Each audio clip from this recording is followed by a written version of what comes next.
Good afternoon, and thank you for joining us for today's webinar. The topic this time is Virtual Law Firm Basics and Benefits. This webinar is hosted by the ABA Legal Technology Resource Center. Speaking today will be Joshua Lennon from Clio and Chad Burton of Burton Law. The Legal Technology Resource Center is an ABA member benefit provided by the ABA Law Practice Division. The LTRC has been providing lawyers with legal technology guidance for more than 25 years.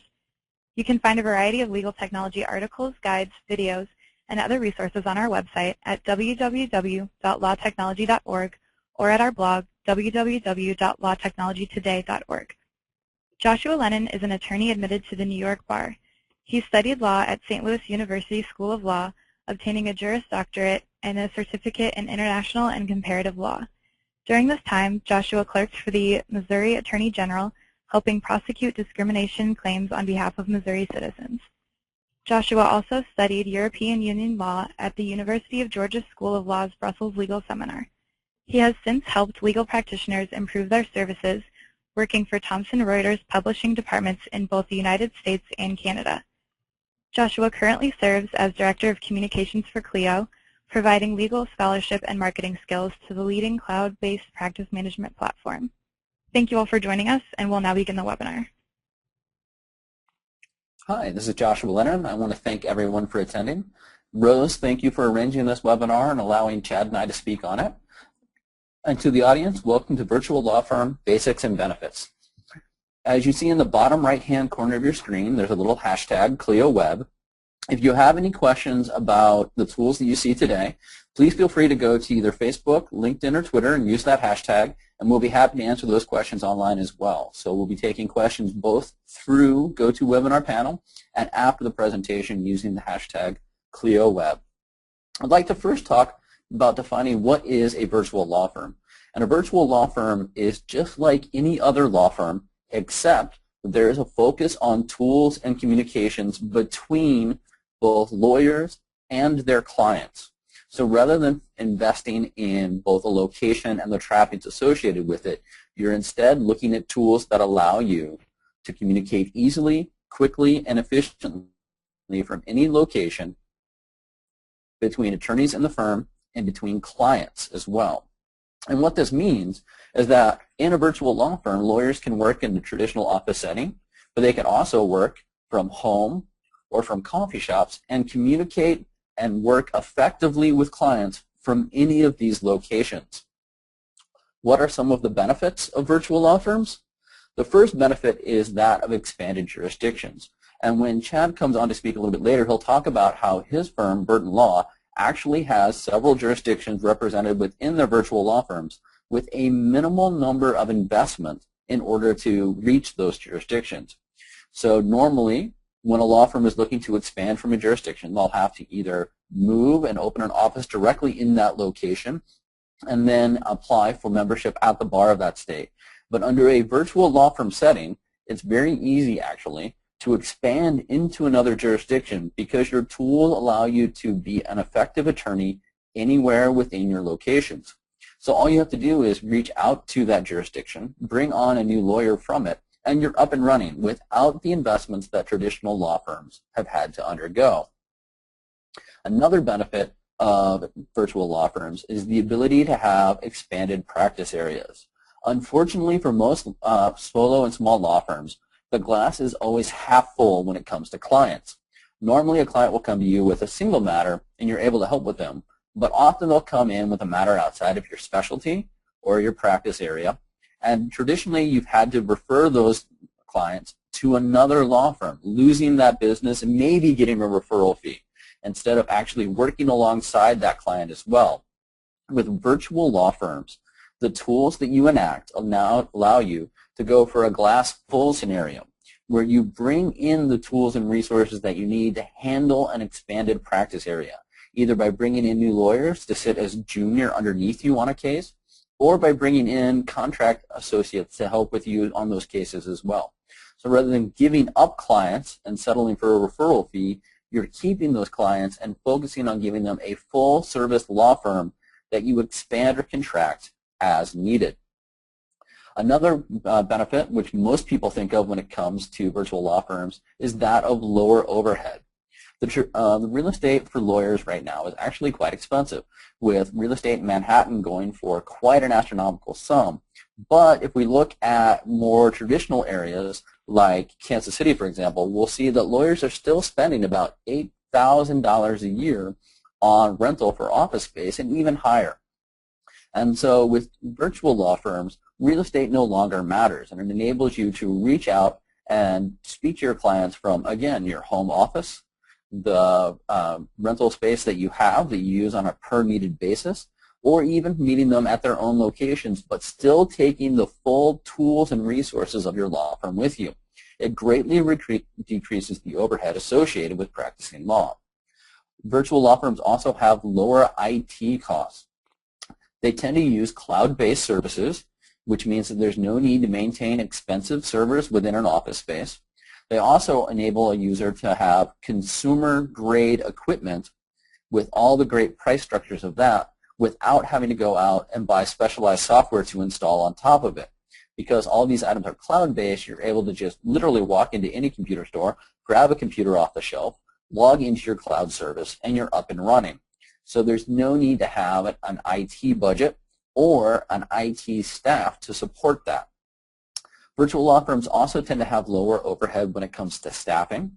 According to the 2010 census, the average salary for a legal secretary is $42,000, and the average salary for a legal paralegal is actually $46,000. With virtual law firms, again, you're able to reach out to not just clients, but employees in different locations, allowing you to take advantage of competent staff that you can engage on a part-time basis or on a full-time basis from a different area with lower cost of living, allowing you to have those savings. And so lower overhead and staffing actually makes it much easier for a law firm to function as well.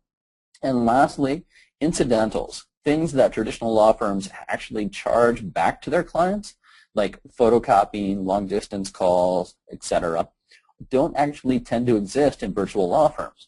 Because they use online tools like voice over IP for phone calls or email with PDFs for sharing documents back and forth, or online virtual rooms like Dropbox, Box.net, NetDocuments for document sharing as well, there's no longer a need to have costly long-distance calls, costly copying charges, and costly fax services. Instead, you're saving money and you're actually giving better customer service because you're not charging for these incidentals. So lower overhead is a huge benefit for operating virtually while still having all of the access to the traditional trappings of law firms if you so desire. An expanded network is another benefit that comes from operating a virtual law firm. These tools scale is probably the best way to describe it, meaning that it's very easy to add in contacts from all the members of your law firm. And as we've seen with social media, the more contacts you have, there's a geometric growth in the amount of business that can come your way. It allows you to reach out through people in different jurisdictions, different practice areas, incorporate them into your practice, and create a larger referral pool within your own firm, thereby pulling in business to help everyone. And the last benefit of virtual law firms is it allows for the approach of just-in-time methodology. Just-in-time methodology is a business concept that was promoted in the 70s in Japan, where instead of having costly storage for car manufacturing parts, they started ordering them just in time. They knew we'd work on so many cars this week, so we'll pull in X number of spark plugs, and it saved them on storage costs, shipping costs, security costs, and a whole host of associated costs. This increased in the 80s and 90s into electronics manufacturing, where we now see that just-in-time manufacturing works for everything we use electronically. Anything that has a chip or wires in it works with a system of suppliers and contractors that now allows manufacturers to produce things on the fly rather than having increased costs. With law firms, we've seen that the traditional method has not been a just-in-time methodology. Normally, you're hiring someone fresh out of law school. You hope you have enough business to keep them busy for the next 30 years. And if that's not the case, well, then we're going to have a problem. But just-in-time methodologies actually work very well with virtual law firm tools. It allows a law firm to add an associate very quickly and easily by just scaling the tools to when you need that associate. So say you need an associate to help you with a new practice area or a new jurisdiction. The tools allow you to quickly add a person into that firm without having to keep them there full time. It could be a part-time attorney. It could be outreach to a non-traditional attorney who has chosen family life over the rat race of practicing law. It could also be pulling in associates to help outside of the law firm, a paralegal or a legal secretary that help out from a different location. These just-in-time methodologies and these tools allow you to add these people simply, but also allows you to subtract them when they're no longer necessary. And that's that lower overhead that we talked about before. So the benefits of virtual law firms allow you to grow into expanded jurisdictions as necessary, to increase your practice areas, giving you a full-service, glass-full approach to your clients where you're not turning away business. It allows you to have that expanded network of reaching out to both contacts and referrals. And I'd like to actually talk about the tools that are being used currently by an expert in the field. I'd like to welcome Chad Burton to the presentation. Chad Burton is one of the founding attorneys of Burton Law and also a partner at Curo Legal, a service that helps inform law firms on how they handle their practice management business. So not only does he walk the walk, but he talks the talk by implementing these tools within his own law firm. Chad, welcome. Thank you. I was wondering if you could tell us. Appreciate it. Oh, I'm good. How are you? Good. Thanks for having me. I was wondering if you could tell us a little bit more about both Burton Legal and Curo Legal and the services that you're providing to clients. Sure. I will give you an explanation despite that lost look on my face on the picture that you have up on the webinar. A little bit about Burton Law. We are an 8-attorney full-service and online delivery law firm, and we operate under the virtual law firm model that Joshua had described, although I feel like I need to take you with me every time I talk about virtual firms because you make it sound very nice and magical. And it was a great overview of how it works on a very high level. And we work in a distributed manner. We have lawyers in Ohio, North Carolina, and D.C., and are expanding beyond that.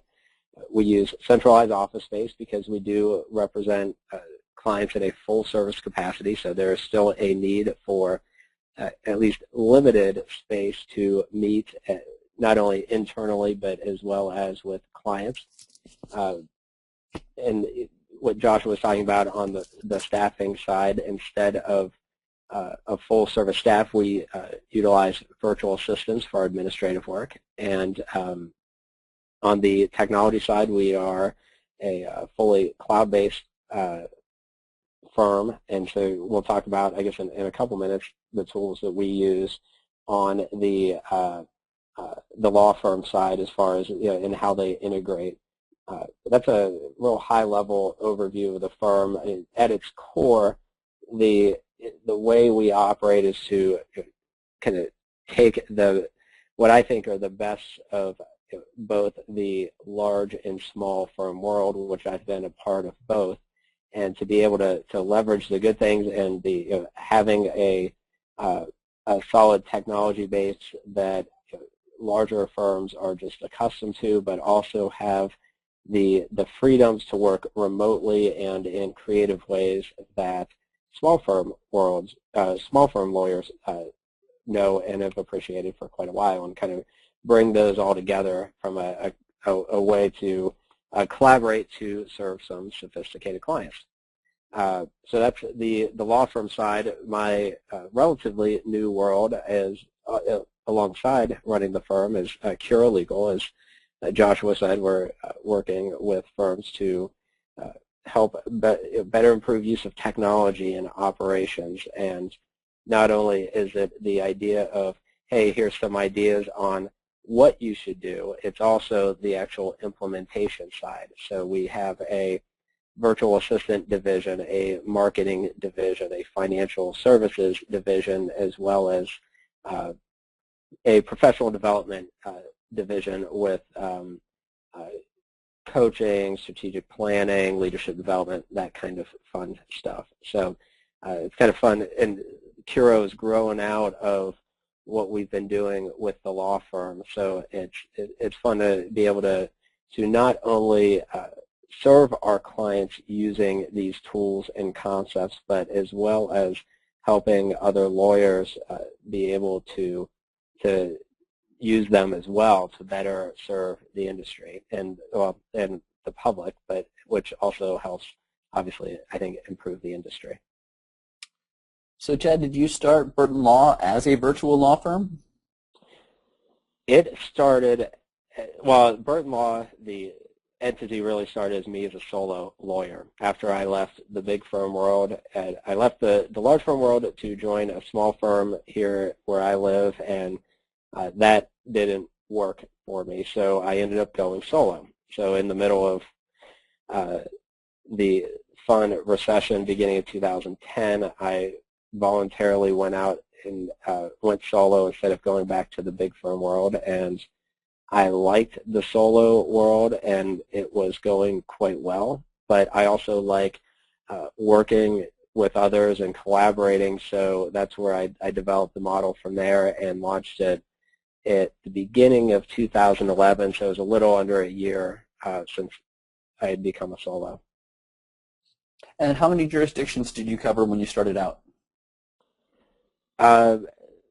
Initially, we were just Ohio, and then Stephanie Kimbrough joined us in 2012, and I mentioned DC earlier. We are literally in the middle of registering there, so that's literally in process, but we've had somebody living there for a very brief period of time.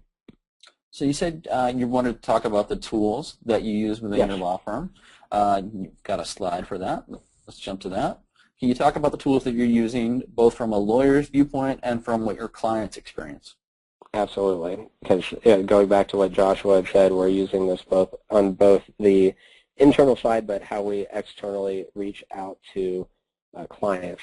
As you will see on the slide, and I'm demonstrating my lack of talent on making slides and my love of Sketch, the app that is an Evernote app, which gives you nice little arrows. Clio is in the center because it is really the backbone of the firm. It is what drives our time and billing. We're invoicing clients from there. We also there's a Clio Connect, which is a communication tool that we can use internally and externally with clients. If we start in the top left, Google Apps. This is Google Apps for Business, the paid version of Gmail. That is your email, calendar, and contacts. You'll see the integration with Clio there. What happens is that when we enter data in Clio, including calendar appointments and contacts, those automatically sync out to Google Apps, so we're only entering the data once. Going around down to Box. Box is our document management system. Clio has a good document management system built into it, and it is ever expanding. We use a platform called Box that is a little bit more comprehensive and offers some different features, but it also integrates with Clio. This is the cloud stacking idea, so that you can have you'll see these platforms, the ones that are on the slide as well as many others. It's not just about trying to keep a bubble around your platform so that others can't integrate with the cloud. This is one of the great things, is to be able to open up that integration. So with Box, even though Clio has a document management component to it, they see the value in integrating with platforms such as Box, NetDocuments, and Dropbox, and I think Google Drive.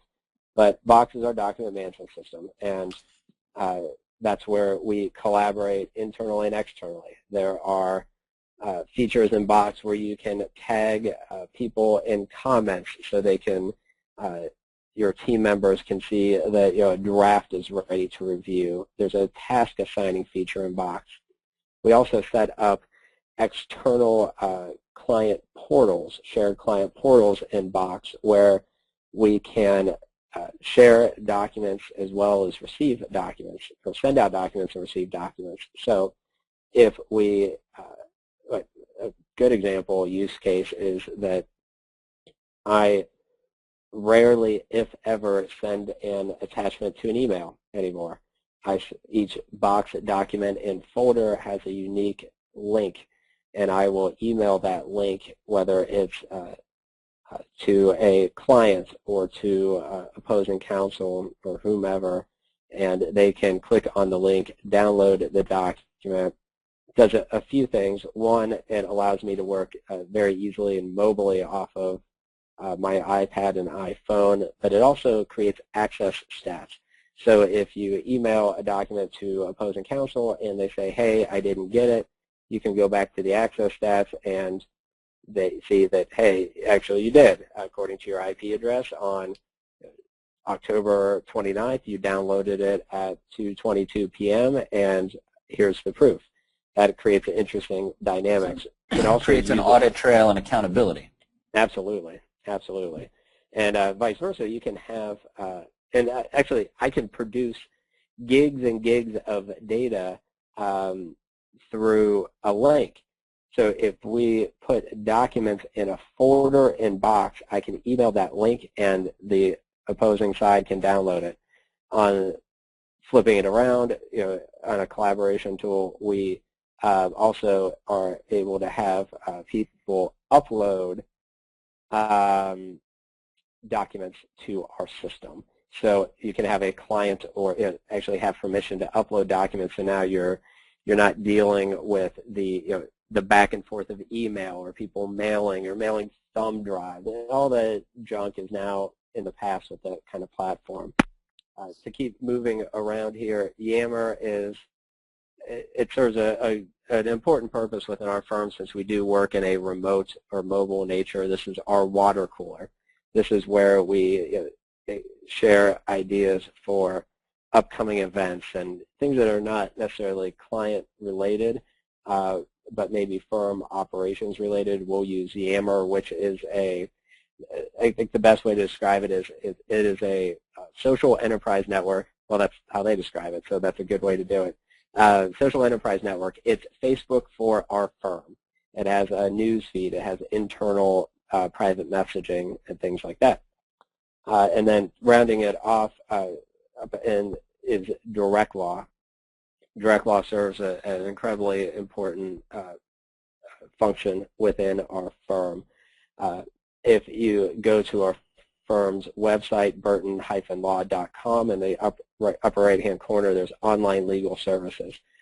We use direct law for delivering legal services to clients online. This is where, so what happens with this is a client will log in, choose documents that they are interested in having an attorney develop and review. The magic happens on the back end once a questionnaire is filled out by the client, and they've done the engagement letter through a click-wrap agreement online. They've actually paid with a credit card. They have filled out all those forms that typically you will email off or handle during meetings, and documents are generated through the direct law integration with Rapid Docs on the back end. Lawyers in our team can then review the documents, interact with the client either via telephone, Skype, electronic messaging, etc., and then finalize the documents. And this is an unbundled concept. So we're not having a signing party with these clients at the end to finish an estate plan or business setup. The documents are sent back to the client with instructions on how to execute them, and they are on their way. And so when we're talking about moving a firm forward, we know the online delivery component is going to play such a significant role because that's where, not to sound dramatic, that's where society is going online, whether it's banking, taxes, with the TurboTax kind of world, or buying things. We know that's common. So people are looking at the legal industry in the same way, and that hasn't. So you see the external interaction with clients from that standpoint, and when those new matters arise in direct law, key client data, contact information, and others is then integrated into Clio. So then we have everything in one place. That's pretty amazing. So with direct law, clients are able to purchase legal services and use online without ever coming to the office. Correct. Excellent. And all the information is stored centrally in Clio. How is your team accessing all of this information? What technology do they use to access it? We have a mix of PC and Mac users. We do have some misguided PC users still, a few folks, but mostly people are using Macs and mobile devices. You mentioned the iPad and iPhone. Does anybody use Android in your firm? We do have 2 or 3 Android users on the phone side. The firm issues iPads to everybody. We had one person who thought that the Windows Surface sounded like a really good idea, and that lasted for about, I think, 3 days. And so we're on the tablet side, we're iPad-centric. Well, you've raised my next question. When you bring in a new attorney, what is the process of adding them into this collection? The setup of from the licensing aspect of it, or the user aspect, is really the easy part. And getting them, the real fun is the integration, because we use these platforms in specific ways, and because of the nature of our firm, solid policies and procedures have played a key role in what we're doing, and to make sure that we have a uniform client service going on. And so probably the biggest challenge, and also I think some of the most fun part of it, is our culture, because it is very much a culture of collaboration. And I'm not going to make a blanket generalization that most firms are not like this, but we are taught in law school from day one that you are, it's very much a me against you kind of world, and that does trickle into firms. Okay, trickle is an understatement, but we really try to work as a team and get the right kind of work in the right lawyer's hands. So collaboration is a huge component of what we focus on, and are constantly looking at that, because in my mind, and the technology is obviously important, but the way our lawyers work together and to make sure that they are doing the types of work that they are best at doing, that's ultimately going to serve the client better at the end of the day. And obviously that's what this whole thing is about, is client service. So in our world, the collaboration really helps us get there, and it is it makes it really easy to focus on that, because the technology facilitates it in the background. We just, the fun part and the challenges perhaps lie in the people side of it. So I've got one last question about the tools that you use. You mentioned the term cloud stacking, which is the ability of these tools to integrate. Does that mean we could replace some of these tools with other alternatives? Yes. We used to use Dropbox back before I made this joke. In place of Box? Yeah. In place of Box, yes. So we used to use Dropbox before Box. I didn't like how it scaled. And the comment I made at a conference last week when I was presenting was, Dropbox is so easy to use, you don't even need a password, referring to the day when Dropbox, they had a coding problem, and for about 4 hours anybody could log into anybody's account without a password. But that's a fun topic. But yeah, you could replace Box. So yeah, net documents. I mean, if you look at the integrations on that Clio has, you've got Box, Dropbox, NetDocuments, and Google Drive. Each of them have a different flavor and can serve a bit of a different purpose. So yeah, you can see that that kind of replacement for sure. So law firms can go out and create their own combinations of tools that work for them both in the office and virtually. Correct. Perfect.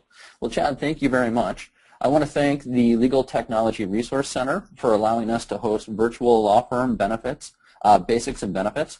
I'm Joshua Lennon with Clio, and I want to thank Chad Burton of Burton Law and Cura Legal for being here today.